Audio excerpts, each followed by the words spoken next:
Hello, everyone. My name is Richard Gentry, President and founder of RG Strategic Interventions, LLC. Thank you for tuning in to this video clip. We have some wonderful information, once again, that we'd like to share with you. In previous video clips, I talked about social learning and the environment that many of our youth come from. Many of those environments are unfortunately unhealthy. The caregivers are unhealthy.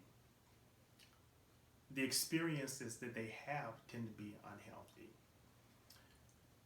But today I want to talk about facilities and facility culture. But before I get into that, I want to talk a little bit about my mother, God rest her soul.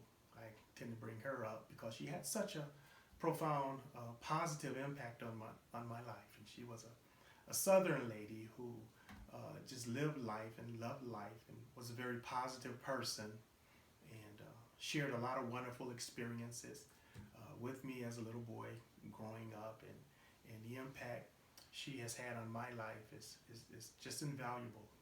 It's an impact that money cannot buy.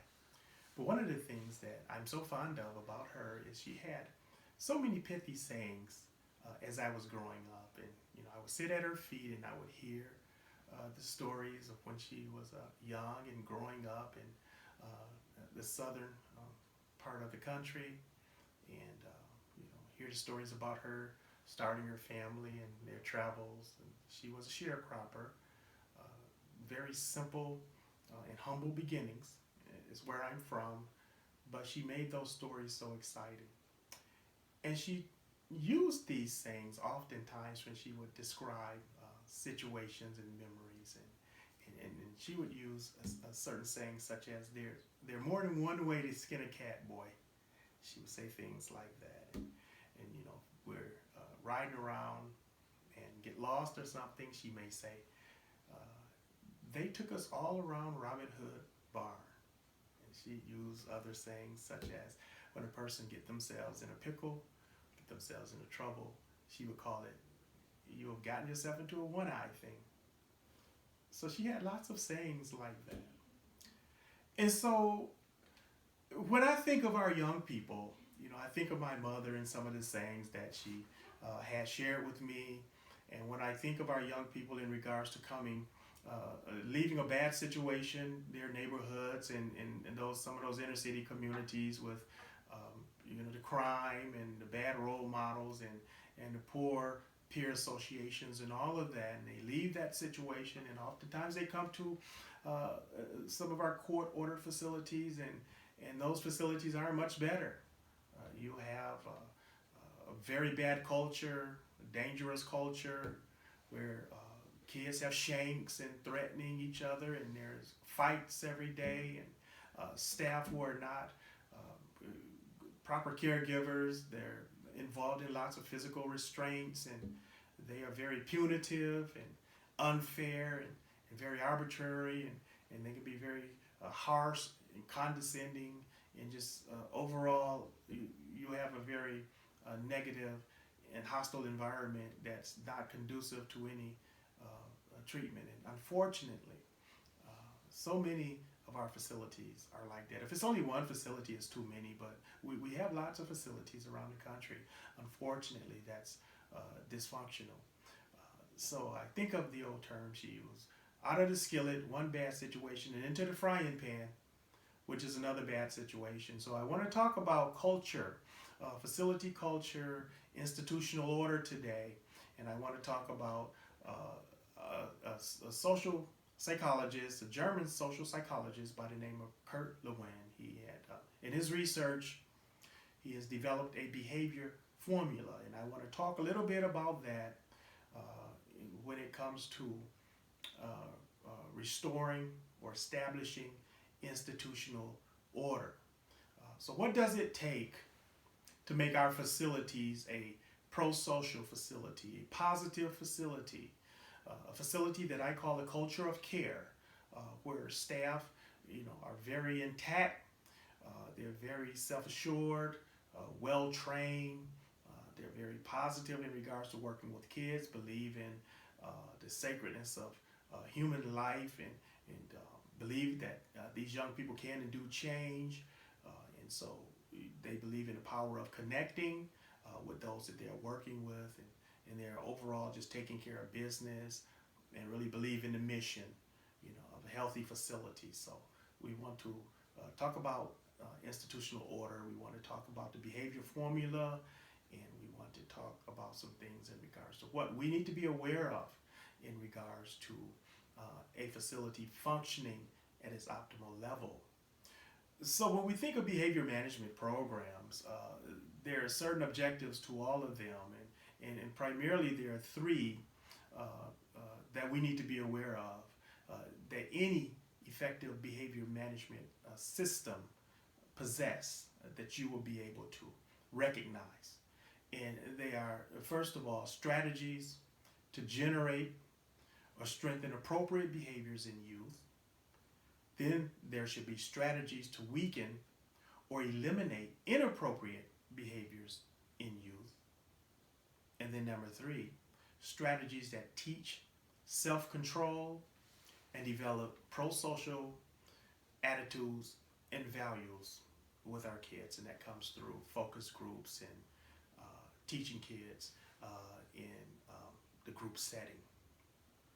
These things are very, very important for us to understand and recognize.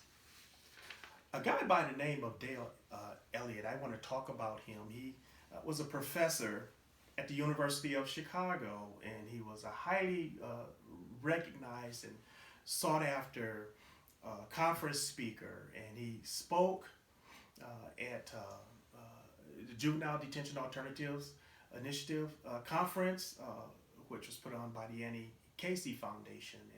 And all the way back in 2010, he said something very profound when it came to institutional order.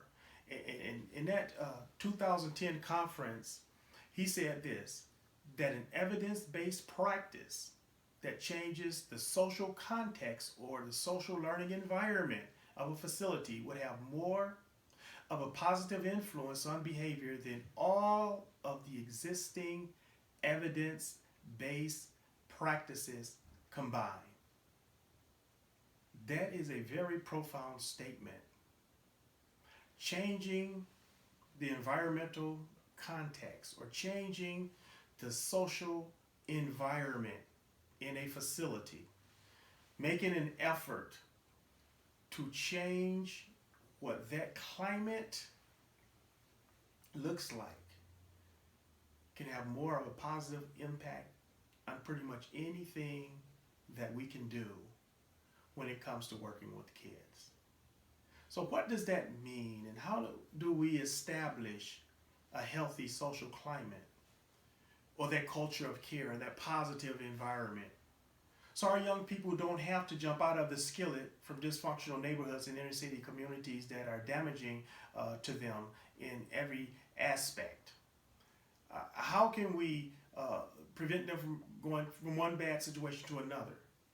And what we want them to do is leave that situation in their court order to a facility. It should be a positive facility, positive staff, healthy social norms, whereas kids can rewire those neural pathways and have healthy experiences and healthy interactions with peers and healthy interactions with staff. So when they leave our facilities, they are healthy individuals, pro-social, and ready to contribute to society. We don't want them coming into a situation that's even more damaging. There's an old axiom that many people in the field say, and it is this: do no harm. And I believe in doing no harm, but we can go further than just not doing any harm. But we can teach them pro-social skills and strategies and develop them through what I call a positive youth development model, which isn't a program, but it's an approach. It's a way of doing business. It's a way to approach the work that we do with young people, whereas we are focusing on their strengths and accomplishments, and we're building on those positive assets that they have acquired, and we're not bringing up past failures and past miscues, and we're not being punitive and cold and condescending and negative and taking a strictly punitive approach. And so we find that as we take such of an approach, that we'll have much better success. So let's talk about Kurt Lewin's behavior formula, which is a formula that he developed back in 1946 that not only worked then, but it also works today. And it will be greatly beneficial for facilities to pay attention to this behavior formula when it comes to developing a culture, programming, structure in our facilities. The behavior formula is this, is that the behavior of a person, B, is the function of the interaction of that person's personality and the present human and physical environment. In short, the behavior looks like this. B equals a function of that person's personality and how that person interacts with his or her present physical and human environment. And so behavior is more than just an issue of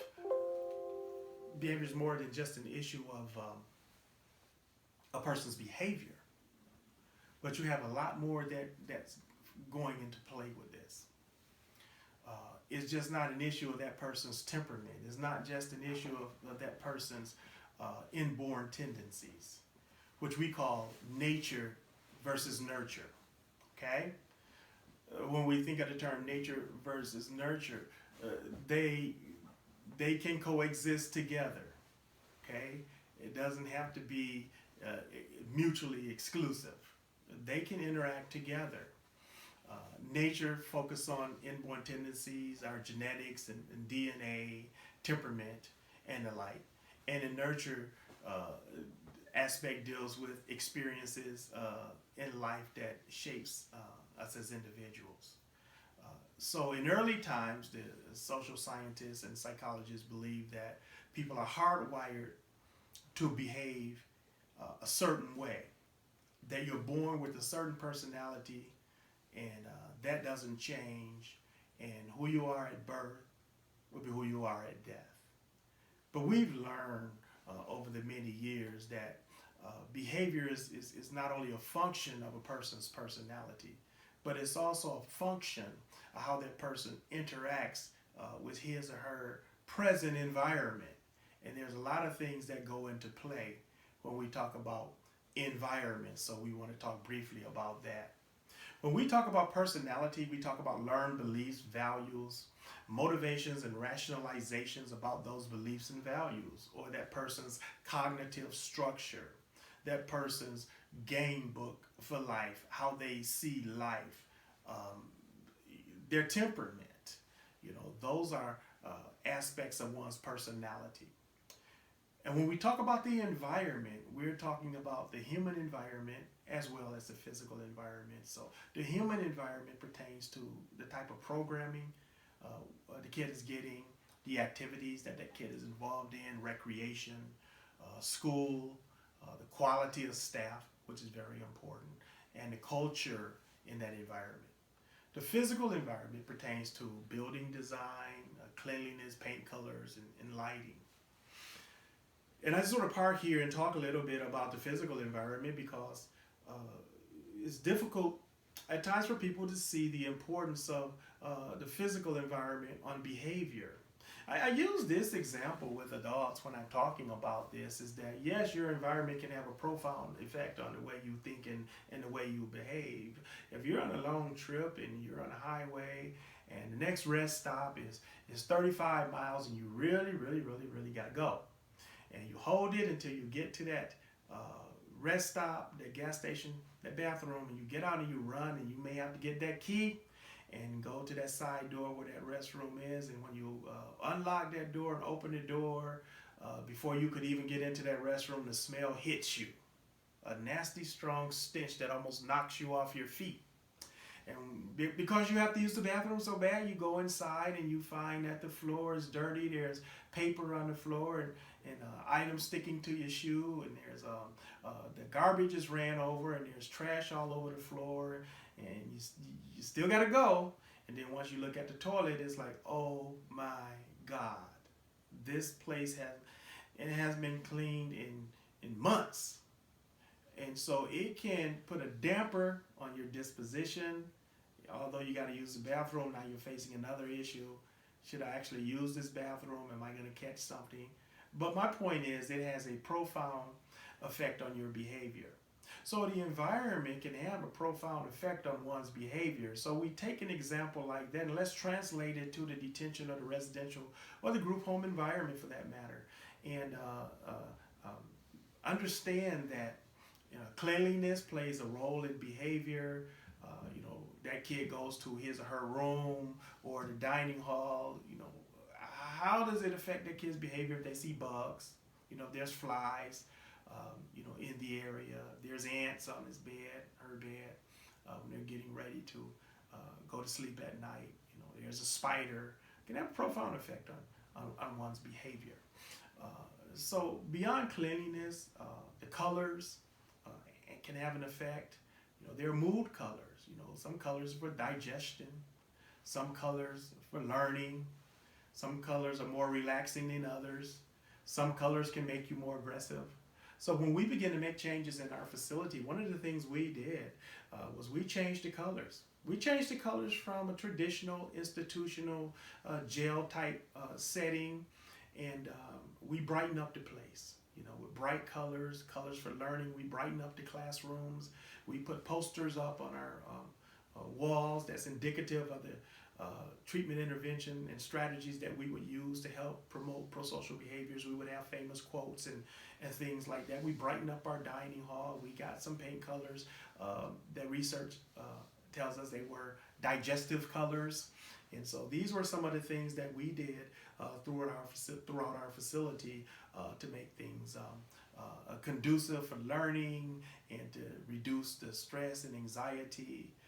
We brought in diffusers, nebulizers, and we began to diffuse essential oils as opposed to, many of you understand the smell of sweaty teenagers that's congregated in a particular place is not necessarily a pleasant smell.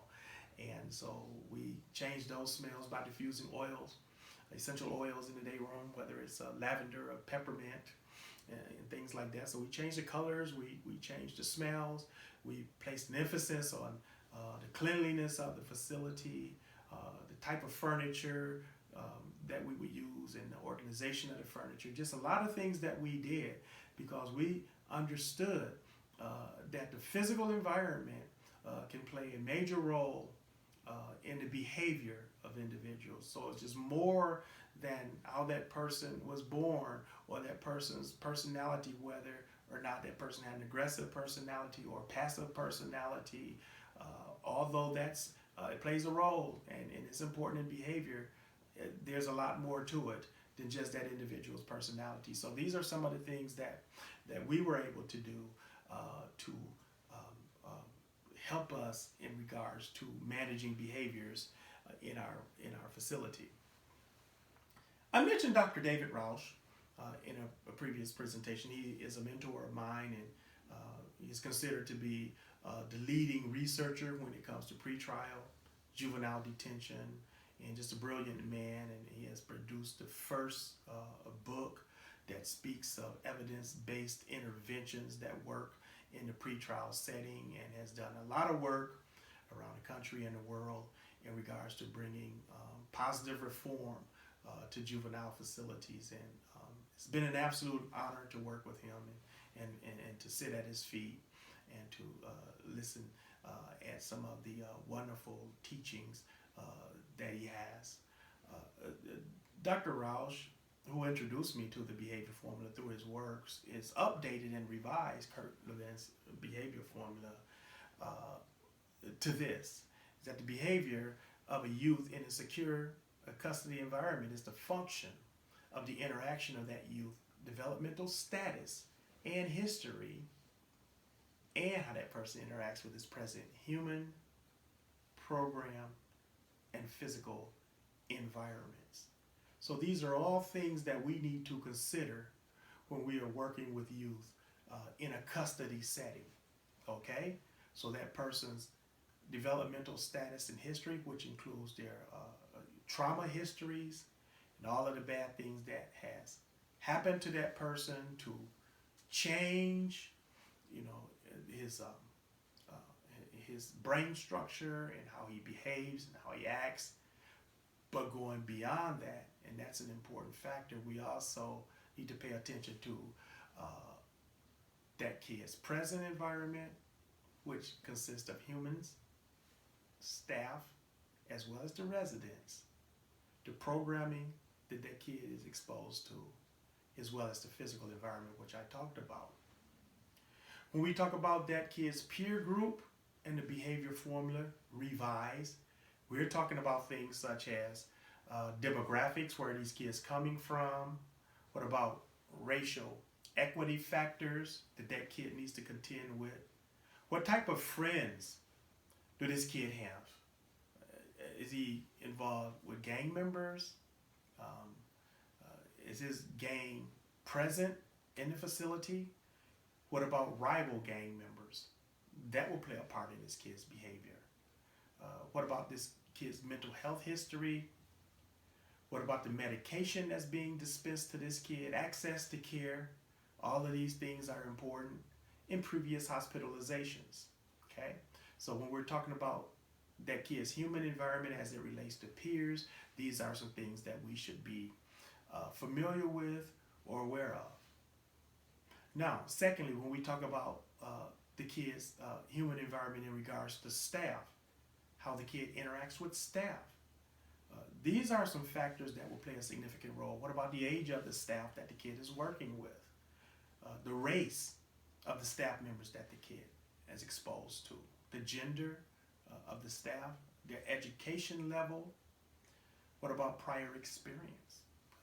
How experienced is that staff in working with kids? Do they like teenagers? Do they enjoy working with teenagers? Or is it just a job?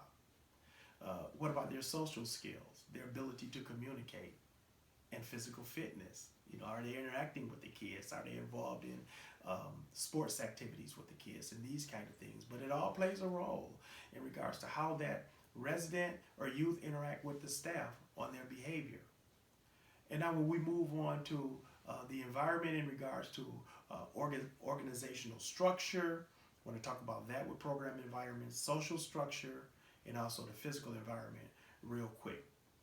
In regards to organizational structure, how the facility is structured, how the facility do business, we want to consider things like the classification system. You know, are kids classified by gender? Are they classified by age? Are they classified by the offense they committed? These are just some things that go into classification system. So who they are living with in a group environment can have an impact on their behavior. What about housing patterns? You know, kids being moved around. You know, that's important. General institutional order. You know, are things orderly? You know, are things predictable? Is the programming consistent? Is there any programming at all in the facility? These kind of things are important. How about youth to staff ratio? 8-to-1 ratio, 9-to-1 ratio. You know, are we working short staffed? You know, these kind of things are very, very important to kids in regards to behavior. Quality of supervision. We can't emphasize how important the quality of supervision is. And then the quality of staff training. Staff training is a very, very important piece of organizational structure in regards to making sure that staff are on one page and their interventions are very similar when it comes to working with the kids. Now, secondly, when we talk about the social structure, when we're talking about the program environment, let's say a word or two about that. What's going on with the daily schedule? Is there a daily schedule? Do the kids understand the daily schedule? What about consistency? Are we doing what we say we're doing? We have one thing on the program, but yet we're doing something else. kids should be out during rec time, but we have them locked in their rooms because we don't want to deal with them? Are we doing the things that's on the schedule? Are we following a schedule? Are we timely? I'm very, very big on timeliness and keeping to schedules because kids are expecting certain things. And if we're telling them that we're going to do one thing and we do something different, it has an impact on how these kids behave. They can become very frustrated. They can become very non-trusting. They can see us not as professional because kids do understand the difference from being professional and unprofessional. Okay? So being consistent, being fair, making sure that this, in regards to the social structure, that we're taking great efforts to make sure that these kids are safe. We want to make sure that kids have a degree of privacy, in their rooms, to be able to respect their privacy. And just because they're in an institution does not mean that they have lost all privacy. They lost some privacy, that's obvious, but they should have a degree of privacy.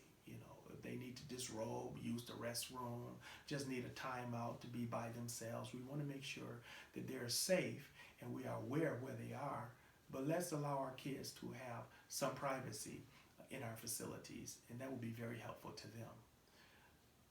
When we talk social structure, what kind of programming are we running? That's very important. Leisure, recreation, these kind of things are important.